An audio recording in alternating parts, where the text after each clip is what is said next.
Good afternoon, everybody. I'm sure we'll have one or two more people joining us shortly. I'm just going to check with Marie Claire over at Telford that you can hear us. Yeah, getting the thumbs up, that's great. Well, first of all, thank you. Great turnout this afternoon, and we know that's against a busy site and snow and rain by the looks of it as well this afternoon. So I know the team will be very appreciative that you've come to hear their story of the week. So for anybody in the audience who doesn't know me, I'm Cathy Smith, I'm Kaizen Promotion Office Lead, and we are into our third year of our partnership work with Virginia Mason Institute. And this year we're very much taking that Virginia Mason production system and making it our own. So this year you'll hear much more about Transforming Care production system, Transforming Care Institute instead of the Virginia Mason Institute. And that's something we're really very proud of now. Over 2,500 of you, of our staff, have engaged in the training. 563, I think, this week of you are actively using the tools and making a difference to our patients' journey. Despite it being so busy through the winter, another 50 of you have signed up to start Lean Leaders course, and that continues over 8 months and is a considerable commitment, and you will have heard from colleagues that it does entail spending a whole day learning the methodology and then, most importantly, applying it to your areas of work. I'm going to put you off anymore because I can see a few of you are in the audience about to start that and reading the texts probably this weekend, I imagine. But it's worth it because we try and look for those culture changes to know that this work is starting to embed and that we've met that challenge 2.5 years ago when people said, is it, and excuse me Simon, is it Simon's fad baby, is it going to come and go? And actually it doesn't look as though it is. This week I've heard that therapists have stopped to listen to a huddle on Ward 16 because they were so taken with the ward manager asking what went well yesterday, what could we have done better, and this was something different, and they stopped, listened and fed back to me that, wow, that seemed to be making a change to the staff. Julie shared this morning that she'd heard when she came into the building a member of staff explaining what an RPIW was to another member of staff, and neither of those members of staff were involved in this week's work. So it's becoming what we do, which is the whole aim of our work. And so I don't want to say any more than that today. I want you to hear the story of the week from a fantastic team with fantastic energy, and we will recognise Paula at the end, but Paula's taken herself out of her busy work life, undertaken the advanced lean training, and then stepped forward to be the first member, non-KPO member of SaTH to undertake being team lead. And she's done a fantastic job. So you'll hear from Paula, Nick, who's been supporting, and the team. Marie Claire has stepped in to feed back as Claire Murgatroyd, process owner for the last patient safety RPIW, is unfortunately unwell today. So we'll be hearing about how that work's being sustained, because we want to be very respectful to that team's work and the commitment to make that change stick. So I'm going to hand over to Nick and the team. Thank you very much. So good afternoon, everybody. My name is Nick Holding. I'm the Senior Specialist in the Kaizen Promotion Office, and I've been the workshop lead for this RPIW. As part of this session, we're reporting out to you to a cycle time of 15 minutes. This fifth Ophthalmology outpatients RPIW has taken a look into the process from when our eye patients arrive in clinic to when they receive their eye injection. The team were challenged to explore improvement opportunities in the process, test those ideas with the team on the unit, and improve patient experience. This energetic and diverse team applied themselves brilliantly from day one and have produced some amazing results, so I'm going to leave them to tell their story.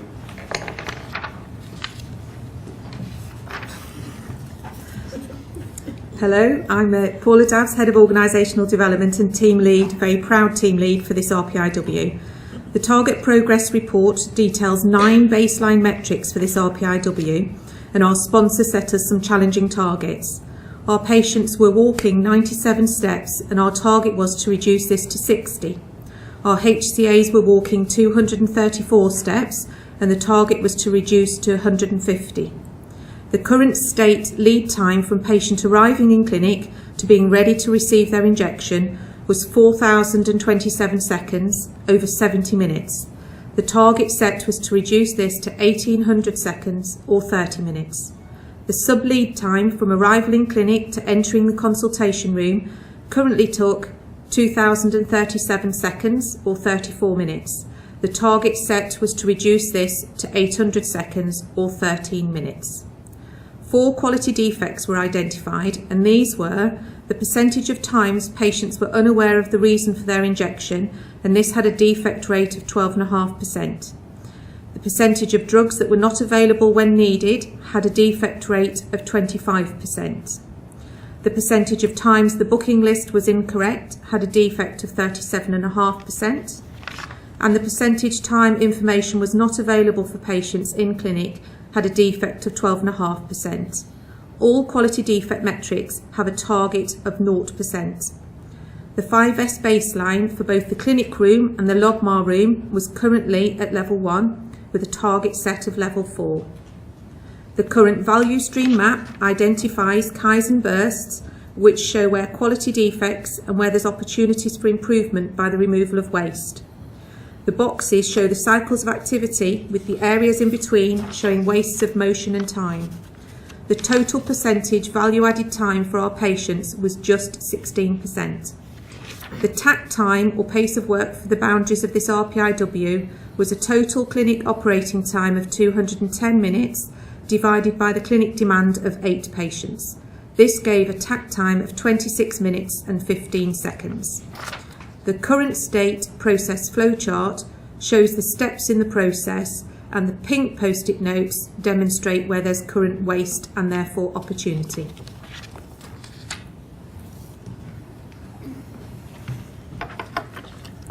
Hello, my name is Jill Harrell and I'm the Executive Assistant to the Medical Director. We know from patient experience feedback that they find the environment of the waiting area of the eye clinic difficult and sometimes distressing. We identified the waiting area was overcrowded, noisy and not serving the purpose it was designed for. Patients were unsure where to sit and couldn't hear their name being called. We decided to section off the seating area into specific clinics, for example, red waiting area for the urgent eye clinic, yellow waiting area for the eye injections. Following conversations with patients, we tried different layouts and asked for their feedback. We also spoke to the members of the team and asked what they thought would work in the waiting area. The results of sectioning the waiting area were a calmer, more relaxed atmosphere, which reduced stress. It meant patients could sit in the relevant clinic area and hear their name being called. Patients are now feeding back that it is a much calmer environment and a better and kinder experience for them.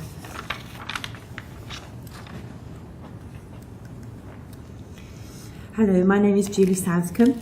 I'm a patient representative who also uses this clinic. Using the Plan, Do, Study model, PDSA, we first observed patients entering the building. Nearly all patients walked straight ahead, missing the reception completely as it is located behind the patient as they arrive. We came up with the idea of shepherding the patient past the front of the reception area. So we located an information board and placed it facing the door as people entered. On the front of the board, we placed a clear, easy-to-see arrow identifying the reception area, taking the opportunity to use the other side of the board to place and display thank you letters and cards. We observed that patients entering the building now did not hesitate on arrival, but were directed to the reception staff. A successful, easy action resulting in an immediate positive experience for the patient. The current whiteboard used in the waiting area was unreadable for the patients. After discussion with both staff and patients, we have displayed clearly printed and laminated information. This has been warmly welcomed by the patient, enabling them to visit the restroom or grab a drink without fear of missing their appointment. The healthcare assistants will be responsible for setting up the board in the morning and updating the board throughout the clinic. The general signage to the building has also been problematic. A conversation with the States has resulted in the Copthorne building sign and the larger sign saying where you are, currently on the front of the building, will be moved to the side of the building where the patients approach from the car park, resulting in reassurance and confidence that they are in the right place. Thank you.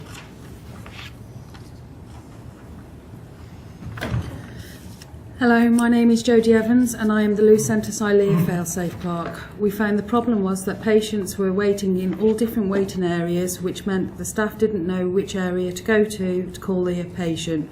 This also meant staff and patients may have had further to walk to the areas they needed to be in. The idea was to rearrange the main waiting area into different sections and designate the sub-waiting area to the injection patients, as this is closer to all the rooms they would need to go in. We did this by moving the seating around and using mistake proofing by colour coding the different areas and asking the reception staff to direct the patients to the coloured seating on arrival, depending what clinic they were in. After making these changes, we found that the injection patients and staff had shorter walking distances to the rooms and they were all in the same area.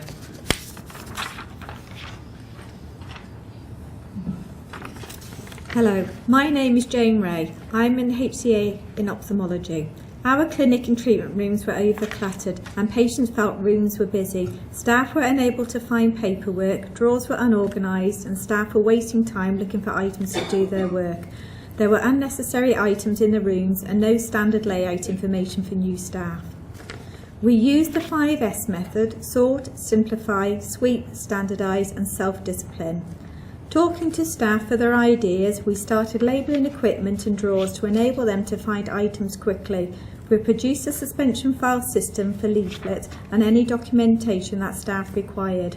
We put a Kanban system in place as a visual cue to replenish stock. We also introduced inventory sheets for new staff so they know in advance what is needed in the rooms prior to the clinic starting to prevent any delays.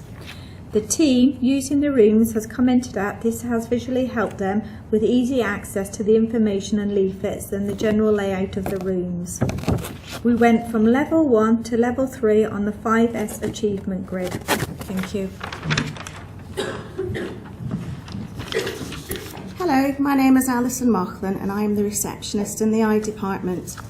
We realised that when patients arrived at the eye department, they felt frustrated and confused about their visit to the department. Were they waiting in the right area and what will happen during that time? With multiple clinics running simultaneously, were they waiting in the correct area and where were they in the process? We decided that we would use the idea that was developed at PRH and use colour-coded cards for visual control. These cards showed the patient the process steps in their treatment so that they were aware of what was happening at every stage of their visit to the department. When the patient checks into the eye department, the receptionist will hand the patient a yellow card and briefly explain to them what will happen to them during their appointment at the clinic for that day. When we spoke to patients during and after their appointment, they were very pleased with the visual control they had for the duration of their visit to the eye department. Hello, my name is Colleen Smith and I'm the Department Manager for Head and Neck Outpatients. We realised that staff were duplicating patient information on paper to computer, so during the vision test stage of the injection pathway, and we felt that this was a waste of information. We decided that visions could be recorded straight onto Medisoft without the need of paper. Medisoft is an electronic patient record system used within ophthalmology. We got staff within an injection clinic to use Medisoft and feed back how they felt it went compared to the paper version.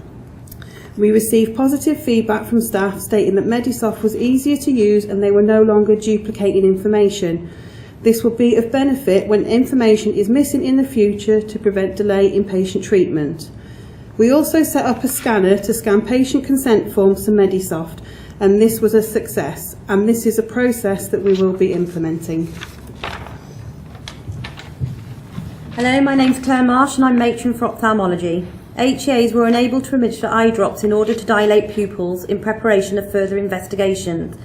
HCAs would have to wait for a prescription to be signed in between cases or have to wait for a nurse to administer. This caused delays at the start of the process, affecting patient flow, creating non-value added time to our patients. Our idea was to design a pre-prescribed prescription so that a doctor could sign for the drops for all the patients at the start of the list. We would then give this HCA the autonomy to administer eye drops. Agreement was made with pharmacy to redesign a pre-printed prescription chart, improving setup reduction. The doctors will then sign prescription charts at the start of the list, and this will then remain in the patient's notes to allow dilation for 6 months. HCAs will be able to administer eye drops without causing any delays to flow, creating a better patient experience, and HCAs feel valued and respected. Hello, my name is Lucky Pereira. I'm one of the ophthalmology consultants.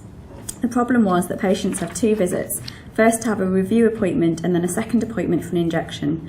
As there are often delays in both these appointments due to capacity issues, patients have duplication of tests and waits on their return appointment.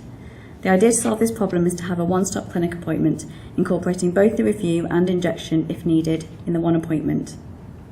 From the work previously done in looking at a one-stop approach, we mapped out a further simulation of a one-piece flow model for the processes involved with the best possible timings for both a one-stop and a two-stop model, and asked patients for feedback on the idea. Compared to a two-stop model running at best possible timings with changes implemented from this RPIW, a one-stop model could still save a further 25 minutes in total from a patient's 2 appointments, save duplication of tests, and save an extra journey for the patient. Patient feedback for one-stop model was very positive. Through the work this week, we've achieved so much. The future state value stream map shows that many of the Kaizen bursts have been eliminated. The process flow chart shows that throughout this week, we've eliminated almost all of the non-value added waste for our patients. And I actually can't stop smiling. Thank you to both team home and away. My role as team leader has been effortless due to the fact that the away team were an incredibly energetic group who were able to grasp the methodology and tools really quickly. I was also fortunate to have Nick as my workshop lead, and thank you for your patience. A process owner who's a passionate lean leader, and a sponsor who's completely committed to the methodology and the benefits for our patients and our staff. I'm so pleased to be able to share with you the final TPR measurements.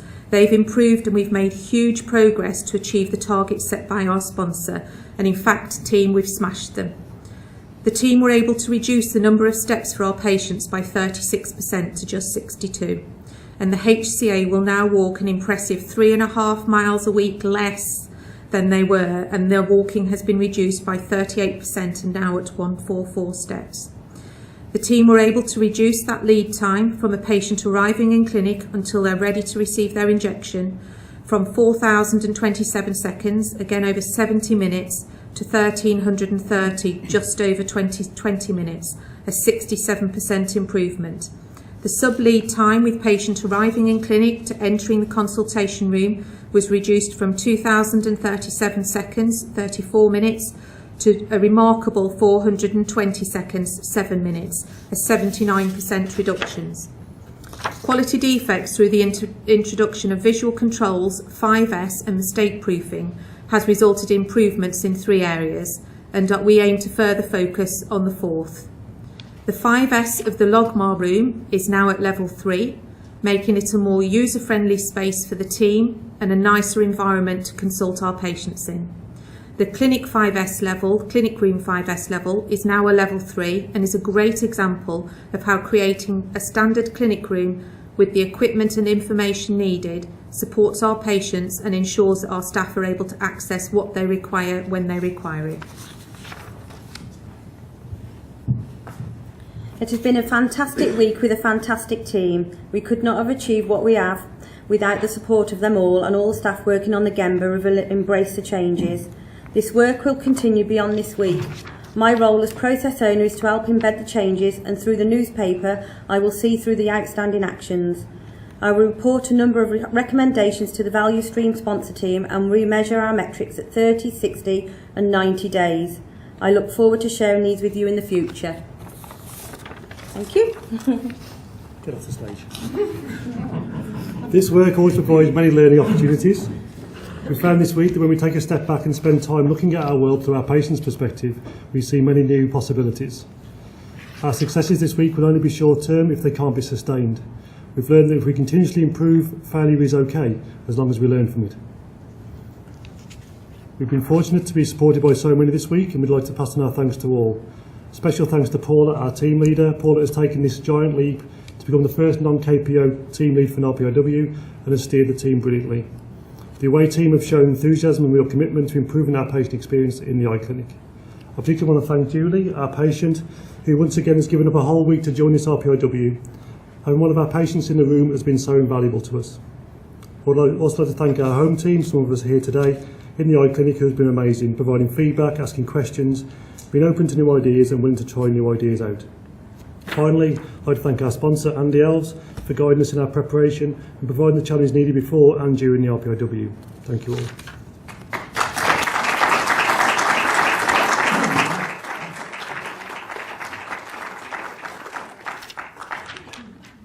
Thank you, Nick, and thank you to the team who, I don't know where to start really. It's been a fantastic week. The energy was there from the outset, the engagement was there from the outset, and I think you can see what they've achieved is absolutely fantastic. This was all about the environment and the flow and the patient experience. That was the reason for revisiting it. And as sponsor lead walking in, you could see some of the needs. And I think you've identified all those and you've taken it further and you've really excelled. Your metrics around the lead time, absolutely fantastic. And it really demonstrates that when you follow this process, you do identify the waste and you as a team come up with the solutions and they are deliverable. Of course, the next challenge is to sustain them. And not only that, but I think what we've had from this RPIW, as with others, is some genuine opportunities to take the learning from this project into other areas. So for the first time, I get the sense we may have a digital electronic record for a certain patient pathway. That's the start of something, certainly in ophthalmology, I think, that needs to carry on. And it won't, I hope, be in the car park for very long. But it's also a little nudge to other areas in where that can be done as we move towards those objectives. We've got really big learning around the flow, the organisation of the rooms, which I'm sure has already begun to disseminate throughout the ophthalmology clinics in other areas. But again, we can take forward very simply colour coding, those sorts of things, setting patient expectations to the benefit of all of our patients. So there is so much, I think, from this week that I could talk about.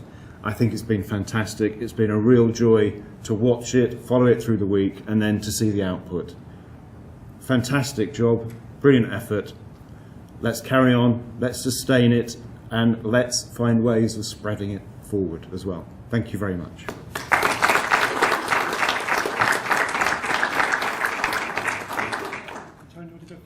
Executive sponsor? I know it's the general sponsor. Mary Claire's on the agenda before. I know, but executive sponsor, I thought you might want to go for that. She's paused, ready to move. I mean, what can I say? I think the open house on Wednesday was packed. I don't think I've seen so many people in the lecture theatre, particularly given the adverse weather outside, which I did think at one point, oh, I hope people are going to come, which you all have. So there are just a few things I'd like to run through, and I always try and preempt Simon to say everything that he's going to say. So I'm sure you won't mind. But I think it's always interesting with all of these when you look at all the calculations and you look at the total value added time for the patient, which we're estimating at around 16%. You know, if I was a patient, I really wouldn't want to waste 84% of my time coming in for any appointment, let alone an injection. But I think there are just a few points I'd like to run through. You know, in value stream, in the recruitment value stream, that we've also almost repeated an RPIW around certain elements.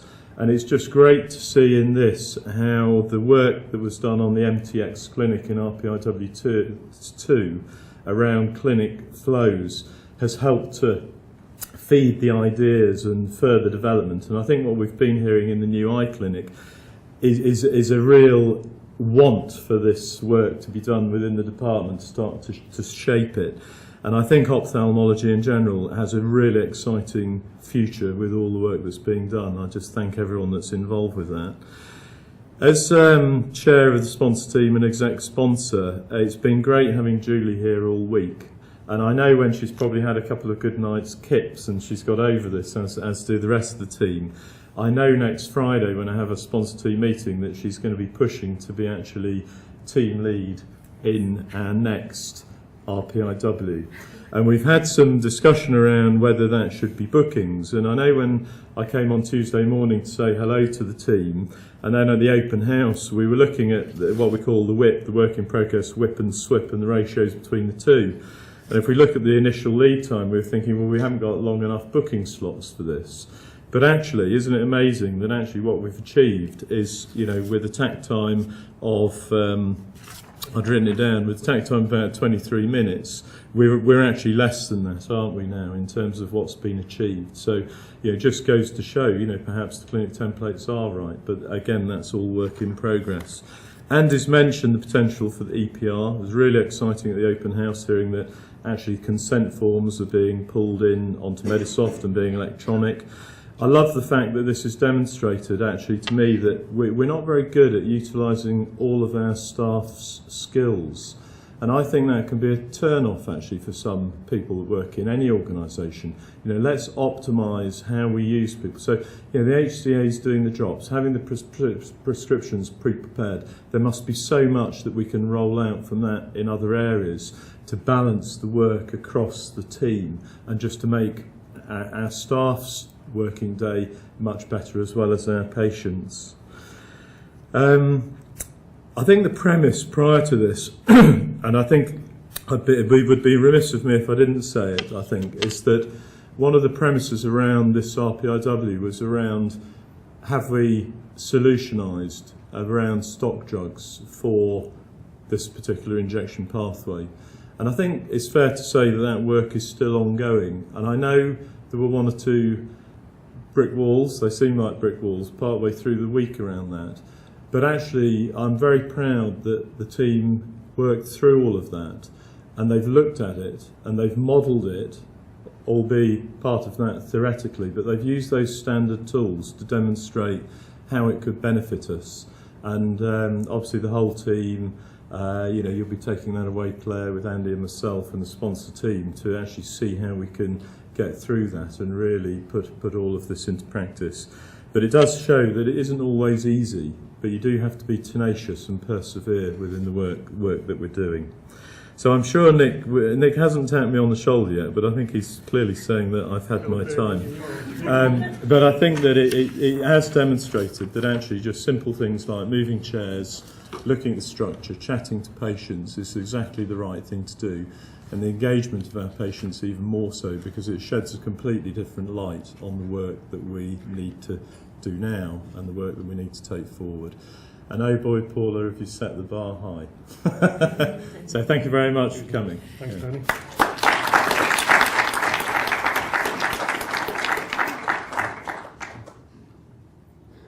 Hello, my name is Marie-Claire Wigley and I'm the KPO support to the patient safety value stream. I'm reporting back the 60-day re-measures on behalf of the process owner Claire Murgatroyd.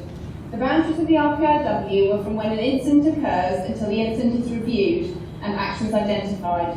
The GEMRA was the antenatal ward on women's and children's, and the RPIW took place from the 4th to the 8th of December 2017. One of the main outcomes of the RPIW was the commencement of a daily safety huddle on the antenatal ward. Before the RPIW, it was taking 76 hours for the initial review and sharing of the data to take place. The lead time is now 21.5 hours, a 72% improvement. The sub-lead time from when an incident occurs to when the incident is reported has risen to 20.5 hours, above the 45 minutes reported at 30 days. The quality defects remeasures were as follows. The percentage of time staff don't repress feedback following an incident remains at 0% improvement. The percentage of times incidents are not shared at daily meetings shows a fantastic 100% improvement, with all incidents shared at daily huddles. The percentage of times that not all fields are completed on DataX form shows a 60% improvement. The 5S of the main office is now at level 3, and the implementation metric looking at the percentage of times the safety huddle takes place is 57%. The metrics show a great improvement in the lead time, meaning incidents are shared with the antenatal team within the 24-hour target set by Sarah Jameson, the RPIW sponsor. This is due to the dedication of Claire and her team to continuing with their daily huddles. The next steps for the Claire is to continue to embed the changes and use the PDSA cycle to work on those methods to reach their target. The next RPIW at the end of February for the patient safety value stream will give the away team the opportunity to look for greater depth at the data score itself.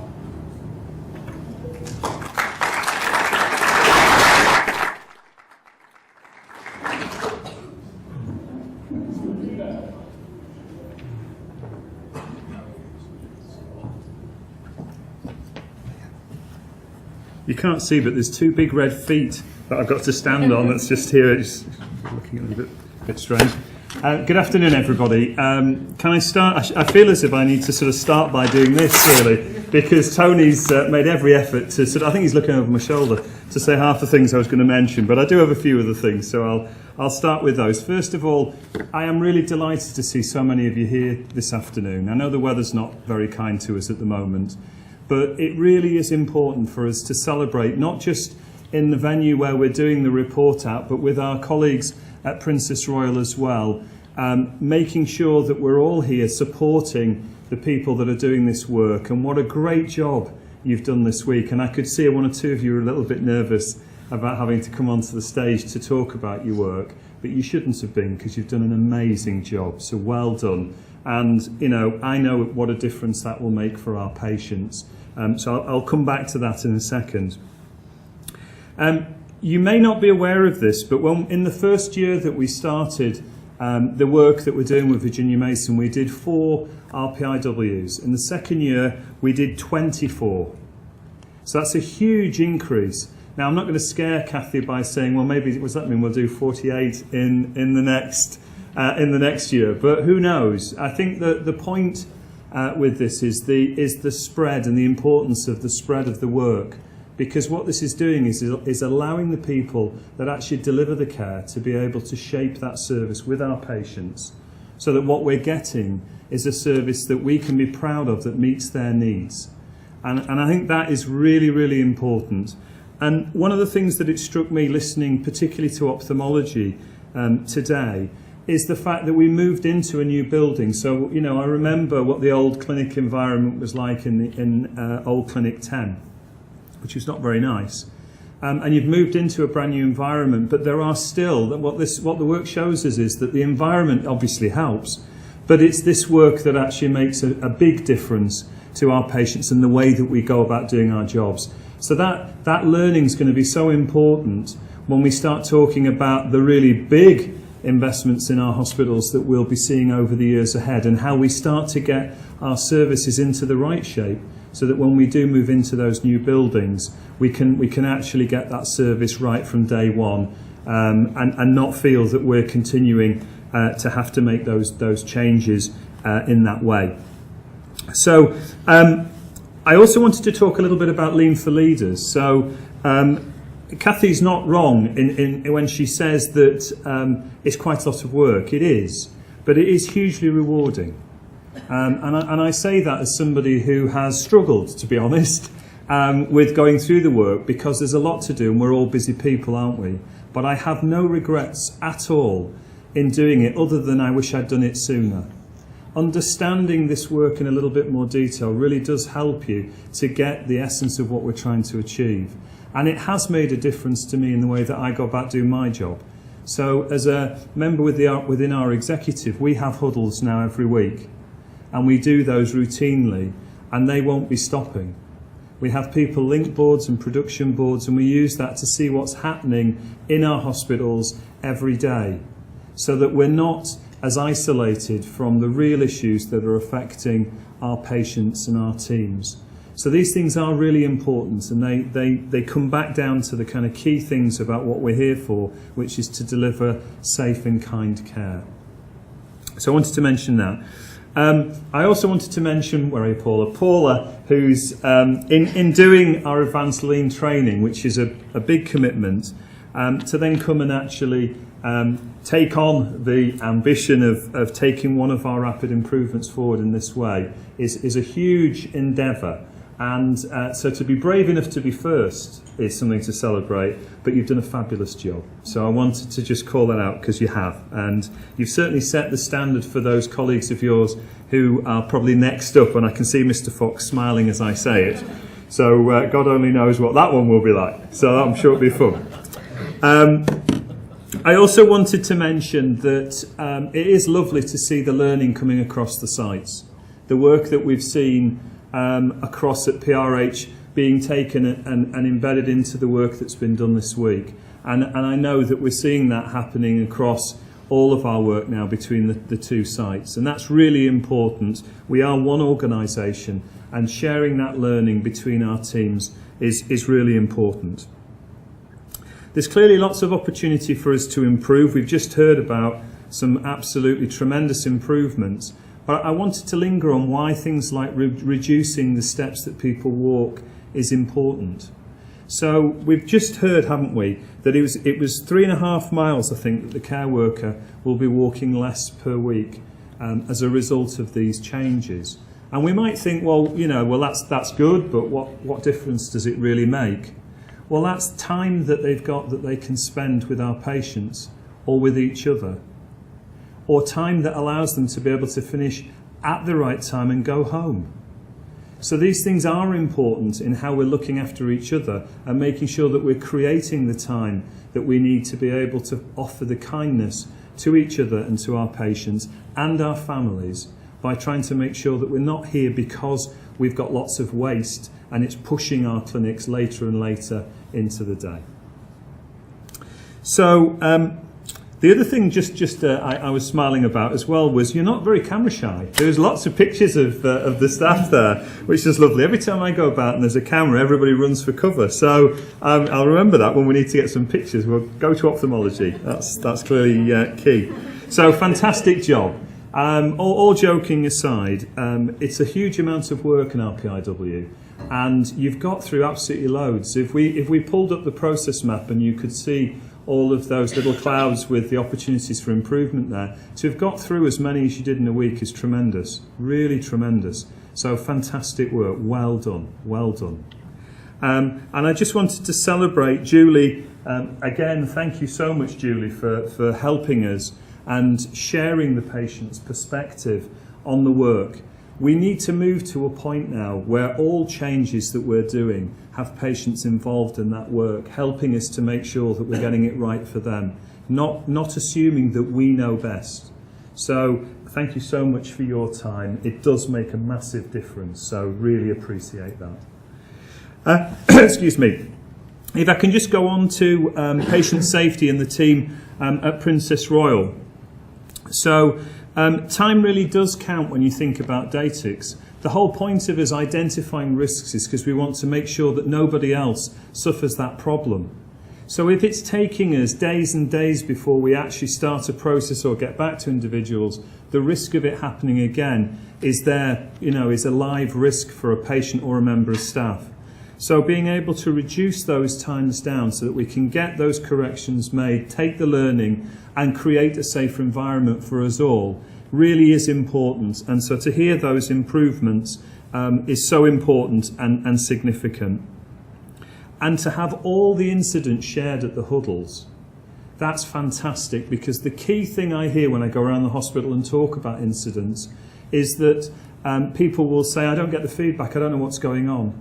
So to be able to hear that we're talking about those incidents at those huddles is absolutely fantastic, and we must make that happen everywhere. That's so important. So I do want to give Claire one challenge, if I may, which is to get those huddles to 100%. So I couldn't resist throwing that little challenge in, Marie-Claire, so if you wouldn't mind sort of sharing that with the team, because I honestly think that the huddles are going to make a huge difference to the safety of our organisation. So please do persevere with those. So just as we come to the end of this part of the session, I really just wanted to say it is increasingly the case that with every rapid improvement week that we do, we see a fantastic set of results from the teams. And you start that week looking very nervous, not sure about how it will go, and you end it presenting back these huge changes, and they are huge changes. It might not seem like it sometimes when people are talking about them, but they are. Because if you think about it, you could have been working in that clinic for the next 10 years with all of those wastes and flaws, in place. We've heard that so often that, I've been trying to deal with this or address this for years and never managed to, and the RPIW has managed to remove that issue in a week. So well done, you've done a fantastic job.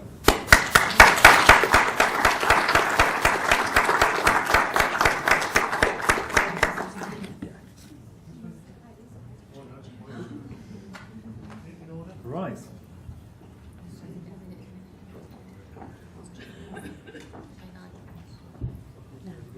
There we go, Julie. That's your lovely certificate. You look a wall full of these. I know.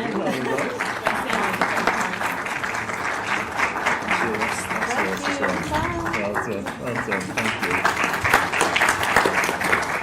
Jody?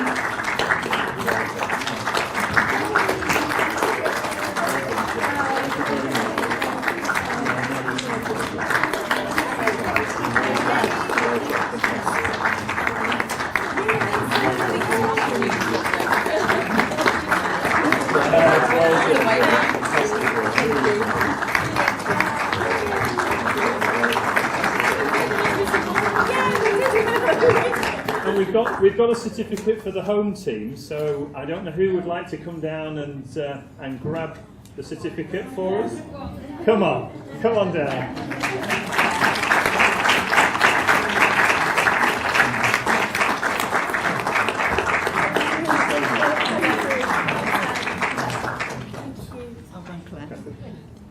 Right, so all I need to do is thank you again, as Simon said.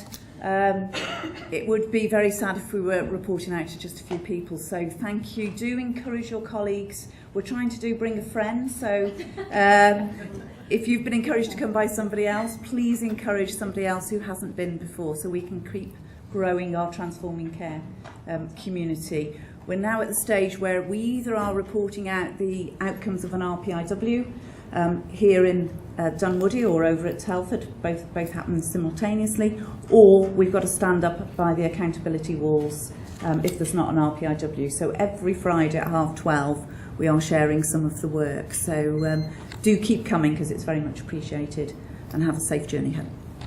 Thank you very much.